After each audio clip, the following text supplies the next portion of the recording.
everyone, and welcome back. My people, there is fire on the mountain. Ex-Nigeria soldier has finally exposed Nigeria government over the insecurity in the Southeast and the reasons behind the continued detention of Nnamdi Kanu.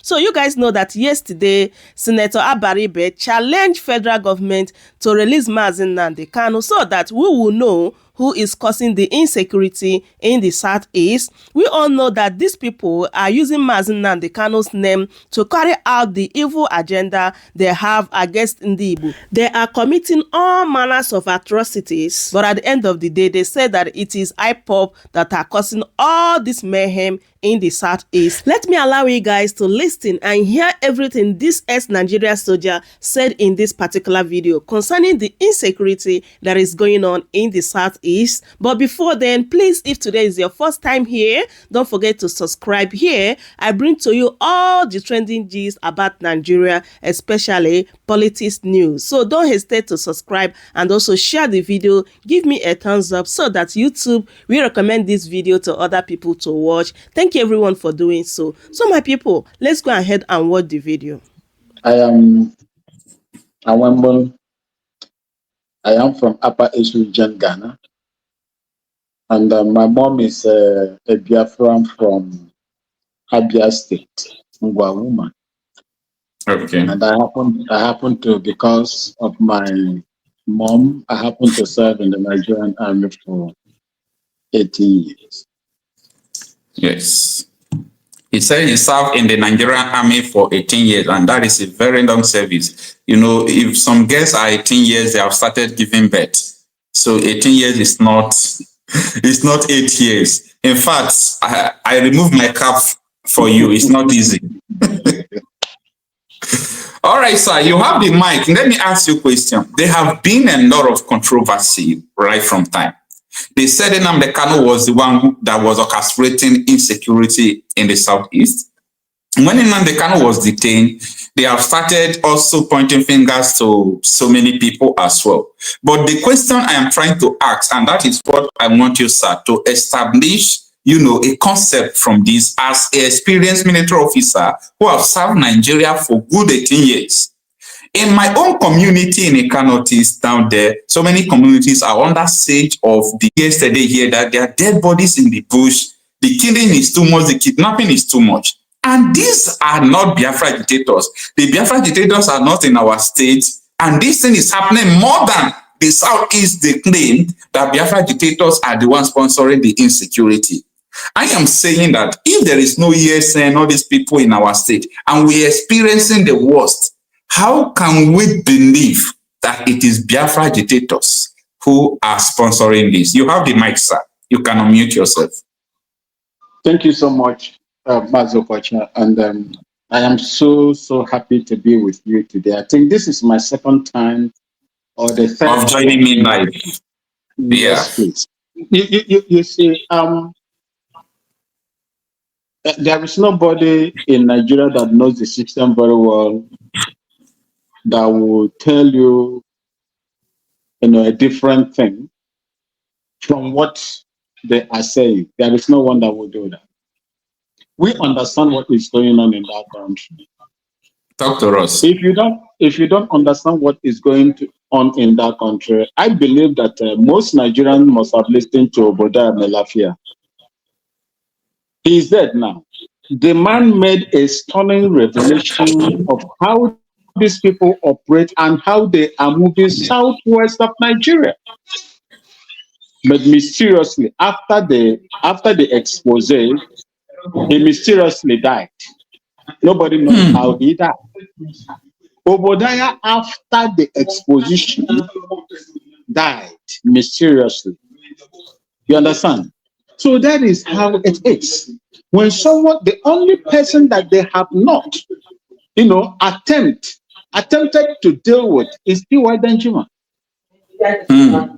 Because when you look at what T.Y. Danjuma did, you look at the echelon of military hierarchy, T.Y. Danjuma is there. T.Y. Danjuma made a damning statement again concerning the insecurities in Nigeria. Just like he said, ESN, even when Mazen Nnamdi Kanu set up ESN, he was calling on the Delta State governor to allow ESN to come to the bushes of Delta State and chase these people out. Because there was a time in Delta, in some of those communities you mentioned, they were preventing them from attending their farms. Not some time. I'm telling you what is going on now as I'm talking with you. Good. You see, where are the ESN? Is there any ESN, presence of ESN in those places? But our people from that axis are still being killed, murdered, and all kinds of atrocities meted on them. And you see people who are Igbo-speaking Biafrans coming out. Mazen Nnamdi Kanu didn't start with violence. Mazen Nnamdi Kanu started by preaching and talking. He was talking the reason why. Remember, he started with the restructuring of Nigeria. If Mazen Nnamdi Kanu never meant well for Nigeria, will he start, agitating for the restructuring of Nigeria? And when you look at it, and people, when you restructure, you go out, you protest, they unleash the barrels of guns and bullets, munitions against you. So what will you do? Innocent people were mowed down. I don't want to use some certain, words here that those that control this platform will not flag you. I have to use some kind of words. I believe that people will understand what I'm talking about. So many people were fired. So many people were sent into the mud. So many people were rolled from, jumped, and whipped. These are unarmed, innocent agitators. The world was watching. These people that are coming out now to say, oh, Mazen Nnamdi Kanu brought insecurity, they kept quiet. It is the primary responsibility of the state government to protect lives and property of your own people. If you fail, you are a failed state. Mazo Kocha, you see people coming out. They are having a field day in Nigeria. You see terrorists that are not indigenous to Nigeria coming to Nigeria to unleash mayhem on the indigenous people in that country. How will a country that is, let me say, a country that protects the sovereignty, if you are not able to protect the sovereignty of your own, the territorial integrity of your own state or your country, meaning you are not a country, you have no reason to be there. Yeah, you have no reason to be there because you have failed. You have failed. That is what Nigerians are going through. Look, let me tell you, Nigerians are semi-government on their own. They provide themselves with electricity. They provide themselves with pipe-borne water, borehole. In my mother's village and in the town in Aba, they have boreholes. They have solar dishes, okay, that they provide themselves with electricity. They build their road, especially where my mother comes from. They contribute money. Majority of them are outside. They are in the diaspora. They come home and contribute and build their roads. Where is the government? Now, to protect life, if they cannot give you all these little things, do you think that the big one of protecting, where you are going to spend a lot of resources protecting their land, do you think that they will do that? Even when they vote money to do it, you cannot know the whereabouts of these monies. And Nigerians are made to pay with their lives. You cannot move especially in the north. And because they are not curtailed, the government has failed to tame these people. They have now grown. They have become so strong that they will now begin to expand their tentacles towards the eastern part, the southern part, the western part of Nigeria. Go and see what happened in Enugu. Recently, there was another crying a woman in her farm in Enugu. Is it Isu or Isu in Enugu? Recently, I don't think it is even up to 3 days ago. Where is the government? Where is the government? Where is the security architectures of those states? If you cannot protect your people, you are a done deal. You are finished. You are not a government. Honestly, sir, Nigeria don't have a government. But I would like you to talk more about the causes of this insecurity, because you were going to that angle. You were trying to say something about it. Insecurity in Nigeria is man-made. Insecurity in Nigeria is man-made. You have a group of people that you don't have the same ideology with.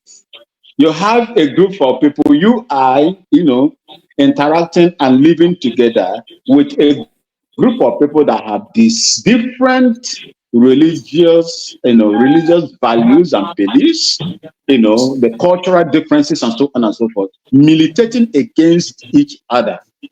I'm using you as an example. There is no way your ideology will intertwined with the ideologies of these people. They feel that they are superior to you. They want to lord themselves over you. Will you want that to happen? Then there comes insecurity. And the attempt to take over the lands. These are known facts. We are going to use the Midwest as willing tools. And the South, the estate of their forefathers. What are they doing today? How do you want to tell me that you have security outfit controlled by the state government, and people are occupying your forest illegally? The Constitution of Nigeria Acts authorize individuals to go and reside in the forest. Mazi Okocha, when you move away from your place, you are going to the northern part of Nigeria. Do you go and reside in the forest and prevent people from doing their natural, way of life and way of living? Don't you go to the town and rent an apartment, or go to the hotel and rent an apartment? How can you now commit terrorist attack against the people in the town when you are residing in the town? It is easier for you to do that in the bushes. Just like you, Danjuma said, there is an act of ethnic cleansing that is going on in Nigeria. People are ethnically cleansing people to take over their land. For example, if you go to some places in Benue State, there are places over there that are no longer belonging to the indigenous people. In fact, it got to the attention of their sons and daughters in the diaspora. They wrote a petition to the House of Representatives. What happened? It was thrown out. It was thrown out. It was thrown out. Okay, so these are the things that are happening. They are encouraging them to come into your land and force you to leave, impose, attack, and send you into IDPs where they take over your land. It is land grabbing. It is land grabbing. This is what is going. Let me tell you. In so many places around Africa, people have animals, cows. I have never seen where people are roaming with cattle on the street. But in Nigeria, you permitted that to happen, and they use these cattle and enter into your farms. The farms you took loan to cultivate. They took it over. They graze on it. And when you come out to confront them, they will unleash mayhem on you. Hey, my brother. So these are the things, that is a way of instilling fear in you. They will use these processes to instill fear in you so that you will run away. But when you pick up the same, maximum, the same strength and the same, energy to challenge them, then they will now send the military to come and defend them. Didn't you see in Ogun State or Ondo State when the military were escorting them with their cows and everything? Didn't you see that video either in Ogun State or Ondo State? These are things that are happening. These people are well protected, and the point is that they want to take over your land. They have tried in subtle means. Ruga, it didn't work. Livestock economy or colony, it didn't work. Water resource bill, it did not work. Now they have now used this man to pass a livestock what bill. it is now constitutionally in your home, in your country. Federal government facilitating individual private business. I have never seen that in the world before, apart from Nigeria.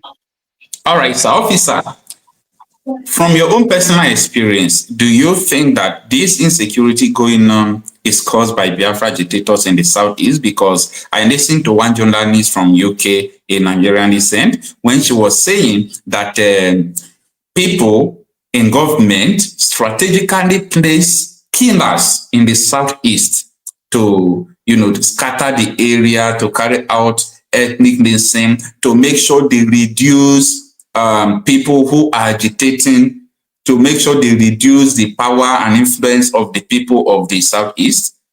I don't really know what you think about that. When you are fighting a very horrific system, in Nigeria, you are in for a very big mess. They would deploy everything within their arsenal, within their, disposal to destroy whatever they feel that is kicking against the authority, the so-called authority of that country.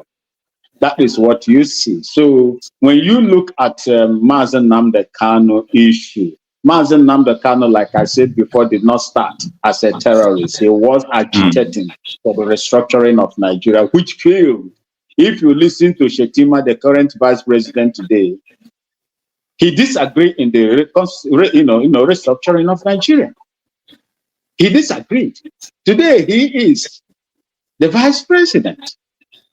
2014 confab was a very good document that was set up there by then Goodluck Jonathan in order to reduce this insecurity and people moving from one place to another using their own private businesses against other people. That could have solved it, but it failed. Now, coming to what that man is telling you, I don't see Biafran agitators, Oduduwa agitators as the problem of Nigeria.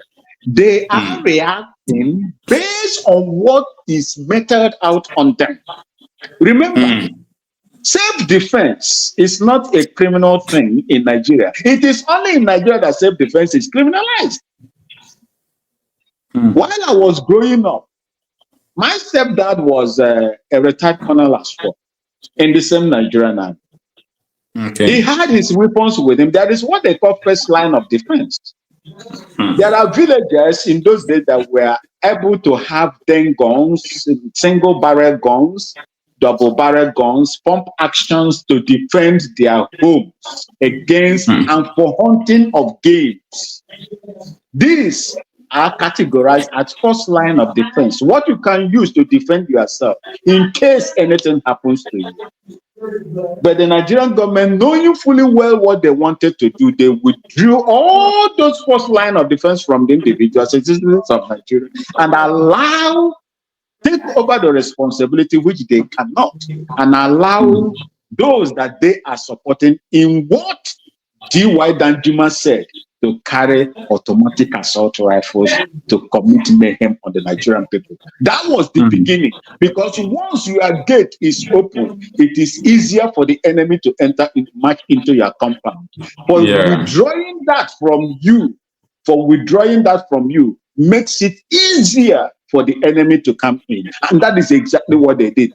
From that time till today, you see the attacks going happening left, right, and center in that country. So for me, I don't believe, if you listen to Hope Uzodimma, if you listen to the recent release from OT, they said that the problem, insecurity in Southeast, is politically motivated. The reason why the Biafran agitators under Mazi Simon, the reason why you saw Mazi Simon never came out is because of the illegal detention of Mazi Nnamdi Kanu. Let me ask you one thing. If the court had said, even there is a court in Enugu that has proscribed the IPOB as a terrorist organization, that ruling is there. It has not been stayed. There is no stay of execution on that ruling. from that high court in Enugu. But you see people today on social media in their private places still calling them terrorists. You see people in Nigeria still calling them terrorists. Some people who did what they did. Release Nnamdi Kanu today and see if most of this thing that you are seeing will happen. Simon Ekpa, according to him, he said, once you release him, then he will come out and determine what is going to happen. Why are you keeping him? When your court of appeal has quashed all the charges against him, within that a day, to tell you how wicked Nigeria is, this thing cannot happen in St. Clans. It cannot happen in St. And Nigerian people have supported it. And that is why it has grown a very serious taproot that cannot be, removed. Within one day, this court of appeal judges made their ruling. They changed them overnight in Nigeria. They changed them overnight, constituted another court of appeal judges that had made a pronouncement of stay of execution. Where in the world would that happen? Even most of you that live in foreign lands, in developed countries, where in the world would this happen? If not in Nigeria, a country that cannot even protect their citizens. You want me to call that country a country? You can, even as we speak now, there are so many places. National grid, some part of national grid is the house. Nigerians live in darkness. You cannot protect life. You can't even feed them. Crude oil that they know you as a crude oil producer, a crude oil producer. You run your refineries down, you cannot. If individual will set up refineries, workable refineries in Nigeria, what stops the federal government from doing so? You cannot even refine oil. Look at how much Nigerians are buying petrol and diesel in the market, kerosene, and so on and so forth. So what you call insecurity to them is politically instigated insecurity in SouthEast. Look, let me tell you let me land on this. When the prison was invaded in Imo State, for those of you that know Imo State very well, Douglas House is a governor's office. It's very close. It's just along the place. I had the opportunity to visit that place during Obasanjo's time. There are powerful CCTV cameras mounted on those places. 32 Brigade, Obins, is not up to 20 kilometers from that place. Then you had gunmen, unknown gunmen. I'm here to tell you that these unknown gunmen are known by the politicians that are using them. Unknown gunmen had access to that place, passed and entered into the prison, operated for hours, and there was no counter response. And you want me to believe that it is ESN or Biafran Republic government in exile? You are joking. Anybody that believes that, tell them to play. Tell them to pull out the CCTV on that Douglas House and let's see the people. If you can, why are they hiding it? I've been calling for, why are they hiding it? Why can't they play it for people to see? Because that CCTV must be functional and on that day when these people march across that place to go and invade the prison. So anybody that tells you that insecurity in SouthEast is caused by the, agitators, that person is a liar. Maybe I will tell you from where I am coming from. There are individuals, interest groups that can use, this insecurity in SouthEast to commit kidnapping, commit mayhem, commit all kinds, even armed robbery cases. It can happen. But I'm telling you that I don't believe that it is the agitators, that are causing the insecurity in SouthEast. It is the politicians. It is the politicians one. It is the politicians two. It is the politicians. It is the politician 1 million times. Let them go and tell me that what I'm saying is not right. Thank you so much. Thank you so much, sir. We really appreciate you. Thank you so much. Before we usher Son of the Soil in, what you said is well confirmed. A lot of people saw what T.Y. Danjuma said, and this is what Hope Uzodinma said. to just confirm what you say about politicians sponsoring insecurity. The reason behind this, I told you times without number in Imo State. Some of the cases of banditry here are politically contrived. Some are the real attacks by bandits. So I think that the kind of politics with bitterness that is going on in the state and some part of this region should really be condemned. And that is why we have decided to embark on both kinetic and non-kinetic approach. Is there any reason, perhaps AIG or yourself as a government in Imo State discovered behind the direct assault on security agents or agencies or the Nigerian police force in Imo State? Any reason behind that? Why are they doing that? Well, it is not limited to Imo State alone. Of course, you can see the wave of banditry across the country today. There's banditry in the northern part of the country, banditry in the southern part of the country, banditry also in the eastern part of the country. But there are peculiarities state by state. Some of these crimes are being supported. Recall that 2 years ago when this thing started in Imo State, when the bandits attack police stations, as they're leaving from the scene of crime, people will be clapping for them. People will be laughing with them. So the people took this thing as if it was a kind of entertainment. But incrementally, lives were lost. Incrementally, assets were destroyed. Incrementally, police stations were destroyed and burnt down. Individual homes. Some targeted politicians were also, their houses were burnt.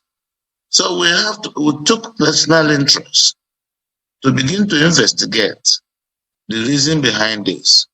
I told you times without number in Imo State. Some of the cases of banditry here are politically contrived.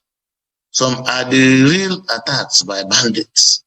So I think that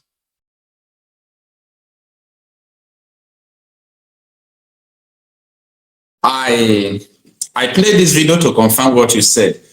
Hope Uzodinma said when these things were going on, they carried out investigation. Hadn't been he said they did not carry out investigation, I will not believe him. I will not listen to him because everything I say here is a product of investigation myself. So I'm glad that a governor said that they carried out investigation and they discovered that it was from the politics of bitterness. This is what people, it will be hard for people to believe what Hope Uzodinma was saying. When they were burying Ifeanyi, this man said the same thing. Okorocha said about this politics of bitterness as well.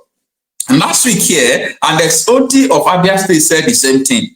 He said that the insecurity in Aba is politically motivated. Well, I don't know how many times it will take people to understand. Son of Soy, thanks for joining us. Let me unmute you if I can. You can unmute yourself from there. All right. Please, we don't have much time again. I want you to tell us, from what we have discussed so far, what do you think that is the major causes or cause of insecurity challenges in the Southeast? Okay. First of all, I want to appreciate for the privilege. You can be audible so that we can hear you. You can be audible. I say, first of all, I want to thank you for giving me the privilege to talk. And I really appreciate you. First of all, I want to support this, my brother that said the insecurity were caused by those politicians. Yes, it's true, 100% right. And themselves, they know themselves, they are not doubting it. They can only doubt it just to cover themselves, but they know what they are doing. They cause those insecurities just to label it agitators. But anybody that comes out and tell you that Simon Ekpa or Nnamdi Kanu is causing insecurity in the Southeast, that person is a very big fool. We are going home and there is nothing they can do about it. All of them know that the agitator have gone beyond their imagination and or everything they are trying to do is just to loot money and run away. They know everything. Okay, the last time I based in Anambra State, why I'm from Ebonyi State. So the last time I traveled back home, I didn't do anything. I'm just walking freely on the road. They stopped me. Unfortunately, I went to my village. I went and brought my Biafra ID from the village. So they see me, I don't know, they stop, they search me, they see the ID card. They were kind of, I will shoot you. So you are the same people we are looking for. You are part of those we are looking for. You are this one, this one, this one. So we will shoot you, and there's nothing they can do. You can do about this one. But the whole drama end. They said I should. They later carried me to the ATM machine where I later withdraw 150,000 and give them before they leave me. But they later tear the ID card, tear, they use scissors and cut it.